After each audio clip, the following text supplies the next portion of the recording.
heart of central Indiana. You're watching WTHR, Channel 13, Indianapolis. With coverage you can count on, this is Channel 13 Eyewitness News, NightBeat. A rooftop battle to put out a business fire. Good evening, I'm Ann Ryder. And I'm John Stair. It's breaking news right now. It's on the east side in the 2900 block of East Washington. NightBeat reporter Yolanda Walker joins us now from the scene with a look at what's going on now. Yolanda? Well, right now it seems as though firefighters are battling some hot spots here at the Oxford Inn Tavern that they have it pretty much under control. That was not the case when they first arrived here. Now, firefighters say when they pulled up, flames were shooting out of the back and roof of the building. They launched an offensive attack, actually going inside to fight the flames, but then they had to quickly pull back until they got the fire under control. Lieutenant John Gammon with the fire department tells us why they were relieved they found no one inside. We've done a primary and a secondary search, and we've found nobody inside. The owner stated that the upstairs is an abandoned apartment that he uses only for storage, that there was no people up there. That's the good news, because had there been somebody up there, it would have been very difficult to get them out. Now, he does tell me, Lieutenant John Gammon, that there were people actually inside when the fire started. They were all actually able to get out unharmed. As far as the cause goes, that is still under investigation, and how it actually started, that's also under investigation. They just know right now that it started somewhere in the back or on the roof. Reporting live, Yolanda Walker, Channel 13 Eyewitness News. Looks like the flames were pretty intense for a while. It is fortunate no one was hurt. Yes. Thank you, Yolanda. Well, you've heard the expression, it's not fit for a dog. Tonight, we begin with a place that fits that description. It involves a cruelty case near Bainbridge in Putnam County. NightBeat reporter David McAnally tonight on a home beyond description where a state worker lived with her dogs. They'd seen it all till they saw this. And this. The animals had to compete with the rats for the food. And this. There was rats running across the ground, running from us. It was really, I've never seen anything like it. Along this rural Putnam County road, down a narrow lane, this once grand house has gone to the dogs. A real disgusting residence. And some of the dogs that lived here have gone here. This is the quarantine area. At Putnam County's Humane Society. The two puppies on the end over there have not been tested yet. But two other pups and another dog have tested positive for parvovirus. Of 9 brought here by police Saturday, one has died and one is dying as we speak, and then these two little fellas are sick. Mm-hmm. And for them, this is probably a death sentence. Yes, it is. Yeah, yeah. At least 8 dogs are still at the house. I don't think we'll get out of the car here, though, because I'm not sure if these dogs will bite. There was dog feces throughout the house, dog feces on the roof, feces in the guttering. Why did they live that way? Why did their owner, 63-year-old Wilma Shepard, live that way? Upon arrival, the female would not come out of the house. We had to go in the house to find her, and we found her hiding in the closet. She faces animal cruelty charges, and her animals... What have we got? We got... Lost one. Lost one. Another died just now? A neighbor's call to the health department sparked all this. There's going to be a hearing Wednesday to decide what happens to the dogs and whether the ones that have parvo should be put down. Wilma Shepard, she's in jail. A doctor is going to check her tomorrow to make sure marks on her are not rat bites. She's a data processor, works at the state office building. Reporting live, David McAnally, Channel 13 Eyewitness News. David, do they think she was taking in these dogs in some kind of a misguided way to try to help them? You know, they're really not sure. At least half of them were pups. You know, even sitting out there tonight in the car, it looked like there were a few pups out there among the 8 or 9 that we probably counted. And in the pens there, 4 of them, of the 9 taken, were pups. It's as sad as it is puzzling. David McAnally reporting tonight. Tonight, convicted serial killer Orville Lynn Majors sits in jail, knowing he'll be back in court again next month. That's when a judge will sentence him for killing 6 patients at the former Vermilion County Hospital. Majors walked silently out of the Clay County Courthouse this weekend after jurors pronounced him guilty on 6 of the 7 charges against him. And now the jurors who convicted Majors of the crimes are talking about their deliberations. And the people in a small Indiana town must come to grips with a murderer living in their midst. Justice came sharply for Orville Lynn Majors. The headline said it all, a defining moment for the people of Clinton. the home of the hospital where the crimes occurred. No, I wasn't surprised by the verdict. Not surprised, perhaps, but many folks now wonder what the verdict will mean to their town in the long run. I'm afraid about the impact on the hospital and the fact that the community did lose our hospital, and now the taxpayers are probably going to pay again, also with all the civil action that's going to come forth. Civil actions may come from some of these people, the victims' family members. The verdict gives them some peace, even relatives of Cecil Smith, the one victim of 7 that the jury did not convict Majors of killing. 6 counts of murder, 65 years on each count, no parole. That's good enough. Jury members believe they did their work good enough, too. We talked with 3 of them, who told us they had no doubt Majors killed the people he was supposed to help. We had a big job to do. We done it.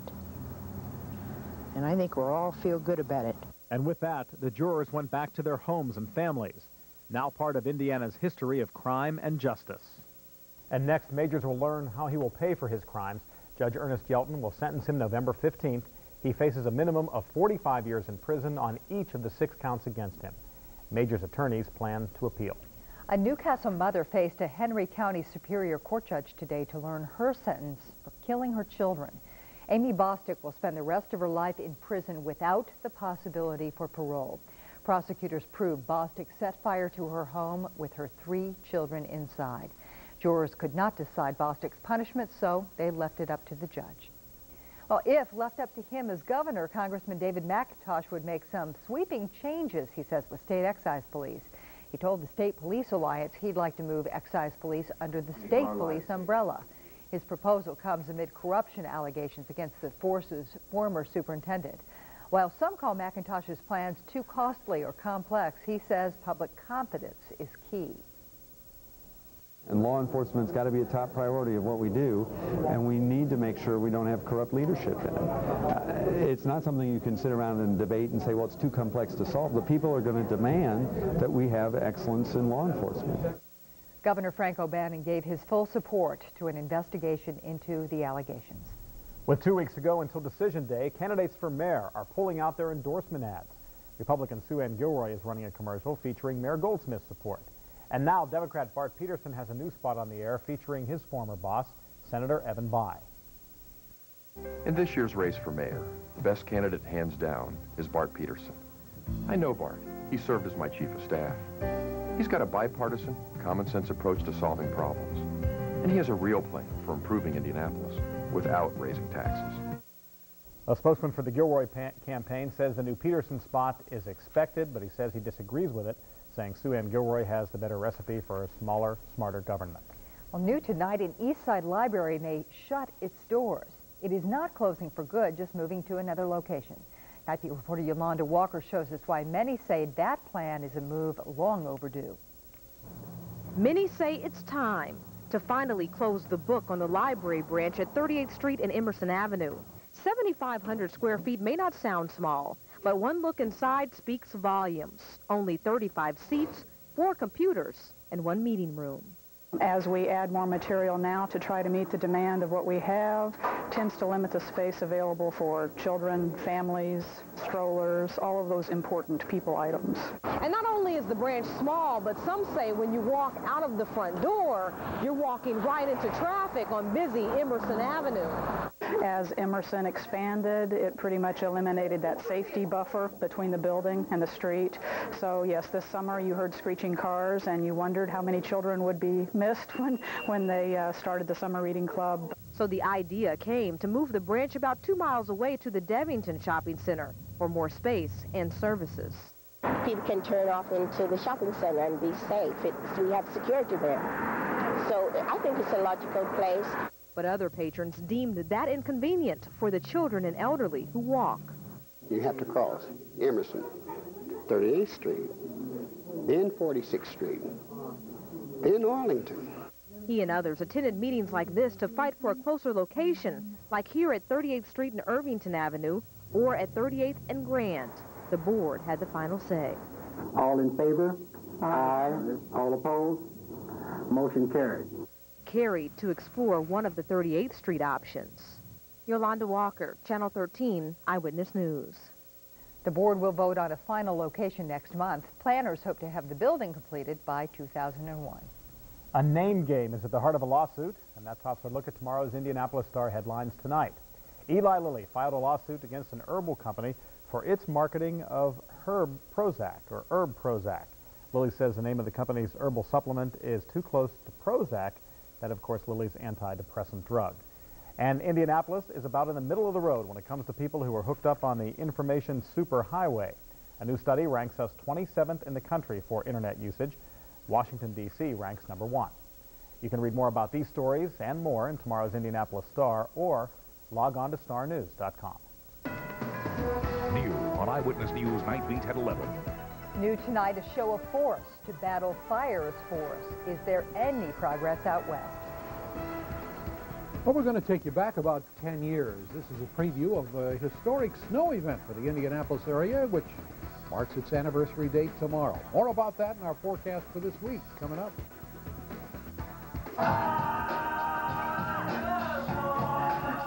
And there are children who can strike a chord with your heart. Why they're coming soon to a television near you. These stories and more, new on Eyewitness News Night Beat. Later on an all-new Tonight Show, Jay's serving up a tasty one tonight with actress Jennifer Grey, super chef Emeril Lagasse, comedian Gary Gulman, and headlines. Vets recruit foot soldiers and fight against hunger. The war is over! Then on Conan, Dan Rather, South Park's Trey Parker and Matt Stone, and Conan's Really Sorry. NBC tonight. 19950, ES shown 24905. Now, with coverage you can count on for all of Central Indiana. Ann Wider, John Stair, Bob Gregory's SkyTrack forecast, and sports with Dave Calabro. This is Channel 13 Eyewitness News Night Beat. Thousands of residents of Southern California are packing up tonight to leave this. Wildfires already destroyed 50 homes, but dying winds are actually helping the firefighters get the upper hand now. More than 500 of them are on several different scenes. One firefighter, a volunteer, died when a fire truck hit him. Many homeowners are returning to shelters for the night. What you drive may be on a very unpopular list, the one ranking the most popular stolen vehicles. According to the National Insurance Crime Bureau, the Honda Accord and the Toyota Camry are at the top of that list. SUVs, pickup trucks, and minivans are also starting to show up on the list. The Bureau advises you to install an alarm and always park in well-lit areas. And for more tips, you can link to the Bureau's website by logging on to ours at WTHR.com. We'll link you there. The Ryan White Foundation is closed for good tonight. In life, Ryan White fought for dignity and rights for people with AIDS. The foundation his mother formed after his death thrived for years, but recently had some financial trouble. Jeannie White-Ginder says it's tough for a small AIDS foundation to compete these days. She's going to merge her message with a national group called AIDS Action, and she'll be one of their paid spokespeople. By letting kids know that every time you have sex with someone, you have sex with everybody else they've had sex with. And we think, oh gosh, we've heard that and heard that. But how true it is. I mean, we as parents have got to take on the role of education. Ryan White contracted AIDS through a blood transfusion. Well, here's something to consider as you pile on an extra blanket tonight. If you heat with gas, your bill is going up. The price for natural gas will rise 10 to 13% this winter. To the average customer, that's $9 more per month than last year. Now, if you're strapped, contact your power company or the Family and Social Services Administration. There are programs to help you pay. Well, for some heater help in the form of a tune-up, tune in to Eyewitness News Sunrise tomorrow morning. A heating expert will walk you through what you need to know. In the last few days, we've certainly needed to know that. It's been cold in the mornings and it's going to continue. Well, it has. In Indianapolis, we had our coldest morning of the season so far, but not yet to the freeze mark. We'll show you what we're talking about there. But speaking of things, well, from years past, we dug through the archives to bring this one. Remember this? Boy, what a great pack of snow that was. 10 years ago, back in 1989. What a beautiful snow. Set a record for October. 9.3 inches fell in Indianapolis, 10.5 up in the Kokomo area, 6.5 up in Fort Wayne. What a snow it was. It was a record for so early in the season and also a record for the month of October. Well, take a look at this, if you will. This is the temperature trend now starting out here earlier in the week, and you can see what happened on Thursday. Had a high of 60. Over the weekend, we peaked at 78, and then all of a sudden the bottom dropped out. We went down to 55 for today, 66 here. This is the normal line for us this time of year. So for Indianapolis, we're 10 below the normal high for us today, and that 34 is so far the lowest temperature we've had for the month. Outside right now, skies have cleared out at Indianapolis International. Here's a word from the airport. It's 45 there. Humidity at 58%. Our winds north at 3. The barometer at 30.20. That's steady. Some of the high temperatures around the region today. Columbus taking top honors here. They came in with a 61-degree rating. 58's out of the Bloomington area and down in Evansville. 52 up in Gary on the cool side. What's going on out there for you right now? Temperatures cooling a bit. 37 out of Muncie. We're still holding on the mid-40s here. Bloomington at 36 and 47 down in the Evansville area. Well, there's a trough of low pressure down here causing some showers. Parts of Texas, Louisiana, down into the Oklahoma area. We kind of scoot underneath that stuff, and we'll follow the cloud shield as we head on up, especially to southern Indiana. The clouds from the southern storm in the southern part of the state. This frontal system up to the north coming across the Great Lakes brought some clouds there. So our future track gives us a window here of partly sunny skies anyway throughout the day tomorrow as the day begins. And you'll see the trough moves eastward. The cold front comes through. There's not enough moisture in the atmosphere to do much of anything. Then Tuesday night on into Wednesday, this continues to push out and back behind it. High pressure comes in, but we're insured of having a continuance anyway of below normal temperatures for the entire week. Lows tomorrow morning will be in the mid-30s again, so no real cold stuff coming our way just yet. Highs will rebound into the upper 50s. So it looks this way for us. For the overnight, partly cloudy. 35 will be the morning low. By 8 o'clock in the morning, up to a 38-degree reading. And then in the afternoon, 58 degrees will be our high temperature. Winds will be shifting a bit later on tonight, becoming more westerly for you. And here's the story as we head through the weekend. Got a couple of cold mornings coming up Thursday and then again on Saturday. The way it looks right now will take us to 33 degrees. So if you're worried about some plants, better bring them in because the ground temperature could be about half a dozen degrees or 5 anyway, cooler than that. And don't forget, last week for Coats for Kids. We wrap it up on Friday. All right. And we'll wrap up the kids at the end of the month. Yes, we will. Bundle them up. Well, the guy they call Iron Mike has done it again. He's built a reputation for his sideline stunts, but you won't believe what Ditka's done this time. And are you tired of splitting headaches? We have some word of progress in mending migraines. Coming up next.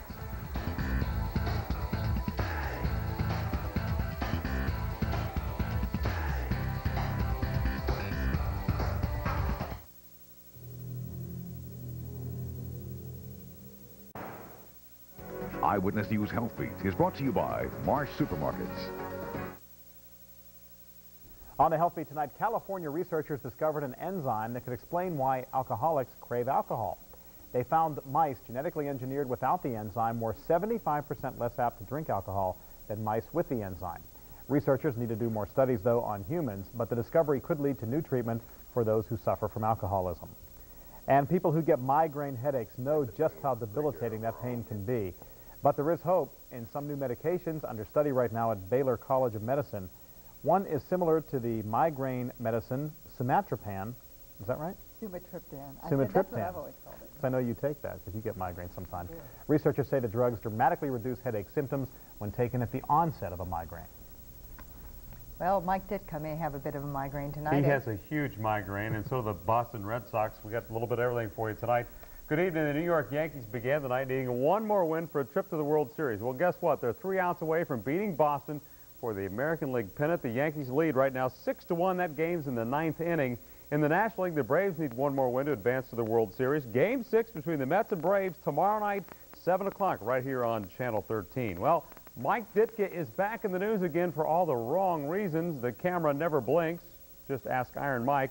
The Saints coach was slapped with a $20,000 fine for making obscene gestures to the hometown fans. He got angry when the fans booed his team off the field at halftime of yesterday's game. By the way, they lost the game, and he lost a few dollars over that. The Colts are savoring a 16-13 win over the Jets, plus they get to play their next 3 games right here at home, so life is pretty good. But they did get the win yesterday, but running back Curtis Martin ran all over the Colts defense. Not good. Carried the ball 23 times, 128 yards. And today, Coach Mora was asked if he was down because the team didn't play that well. No. No, because winning is the most important thing in this business. The most important thing.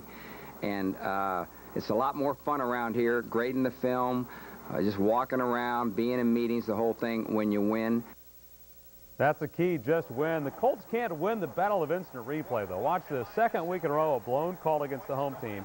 Dwight Stone, he tries to save the ball, but clearly he's down, huh? I can see that. You can, too.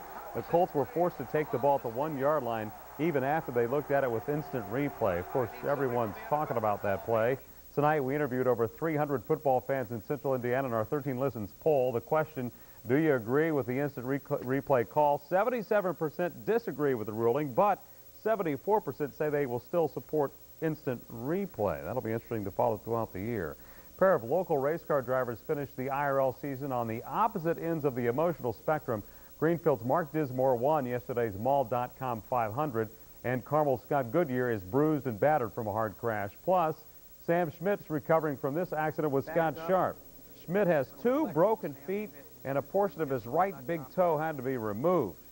We wish him a very speedy recovery. Finally tonight, check this out. Penn State's LeVar Arrington had the best football play of the weekend. Watch this. He's going to leapfrog to sack the Ohio State quarterback. Is that a great play? That's a great play. The biggest blunder of the week is in baseball. Enoch Henry. This guy has a chance to win $2 million. Just throw it through that little square right there for $2 million. He didn't even hit the sign. I mean, I'm thinking Bob Gregory could hit the sign. I could hit the sign. He hit the dugout, though. That's pretty good. At least he hit something. Monday Night Football, Cowboys over the Giants, or excuse me, Giants over the Cowboys 13-10 on a last-second field goal. Pretty lousy game. Oh, boy. Right. Nobody's watching. That's right. And we hope. Well, they've got the moves and the music. And they arrived in style in downtown tonight. We'll show you why these youngsters are in the spotlight.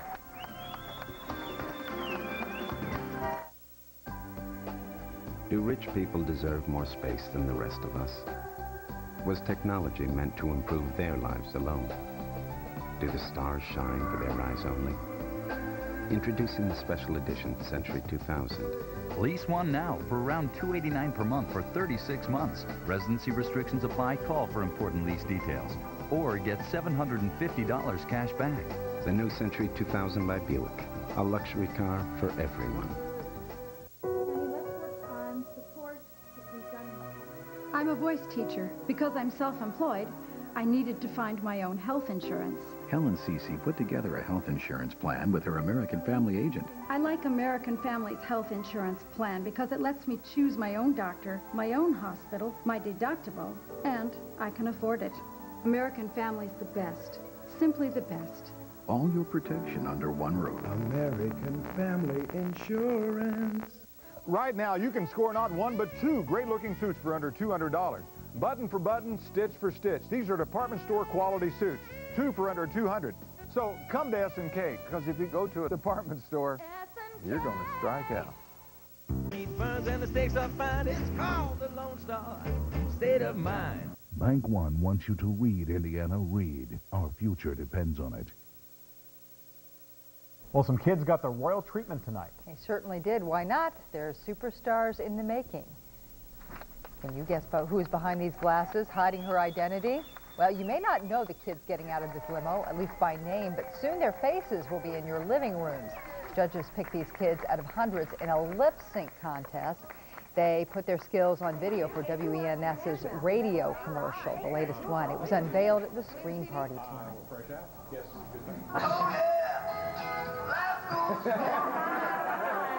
Yeah, that's Jan Cougar Mellencamp. Sure it is. WENS's superstar kids also got a paycheck for their singing services. That's what it's all about. The paycheck's what they're there for. That little guy. Little fame and fortune. I'm going to lip sync Bob's forecast now. Right, go right ahead. You can have at it here. Anyway, clear skies, 35. Tomorrow morning will be our low. In the afternoon, we'll break into the upper 50s once again with partly sunny skies. We're glad you joined us tonight. And we'll see you again tomorrow. Have a nice evening. Coverage you can count on continues tomorrow morning from 5 to 7 on Channel 13 Eyewitness News Sunrise.